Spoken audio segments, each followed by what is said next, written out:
शुक्र ग्रह वीनस हमारे सौर मंडल का दूसरा ग्रह है और यह सूर्य से दूरी के हिसाब से पृथ्वी का निकटतम ग्रह है। इसे हिंदी में शुक्र के नाम से जाना जाता है। शुक्र ग्रह को उसकी चमक और सुंदरता के कारण विशेष स्थान दिया गया है।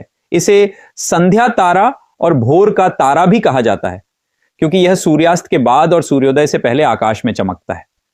मुख्य विशेषताएं: ग्रह का वातावरण शुक्र का वातावरण अत्यंत घना और विषैला है, जिसमें मुख्य रूप से कार्बन डाइऑक्साइड गैस होती है।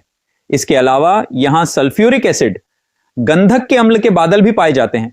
इसकी सतह का तापमान लगभग 465 डिग्री सेल्सियस तक होता है, जो इसे सौर मंडल का सबसे गर्म ग्रह बनाता है। ग्रीन हाउस प्रभाव: शुक्र ग्रह पर अत्यधिक ग्रीन हाउस प्रभाव होता है, जो इसके तापमान को बहुत ज्यादा बढ़ा देता है। सूर्य से कम दूरी होने के बावजूद इसका घना वातावरण सूर्य की गर्मी को ग्रह की सतह पर ही रोक लेता है, जिससे तापमान इतना अधिक हो जाता है कि वहां जीवन की संभावना लगभग असंभव है। घूर्णन, रोटेशन: शुक्र का घूर्णन दिशा में उल्टा है। जहां पृथ्वी पूर्व से पश्चिम की ओर घूमती है, वहीं शुक्र पश्चिम से पूर्व की ओर घूर्णन करता है। इसका एक दिन घूर्णन अवधि पृथ्वी के 243 दिनों के बराबर होता है, जबकि एक वर्ष सूर्य के चारों ओर परिक्रमा अवधि केवल 225 पृथ्वी दिनों का होता है।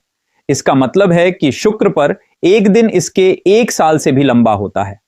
सतह की संरचना: शुक्र की सतह पर पहाड़, ज्वालामुखी, घाटियां और मैदान हैं। ऐसा माना जाता है कि इस पर हजारों ज्वालामुखी हो सकते हैं, हालांकि इनमें से ज्यादातर निष्क्रिय हो सकते हैं। शुक्र पर अत्यधिक ज्वालामुखीय गतिविधि होने का अनुमान लगाया गया है।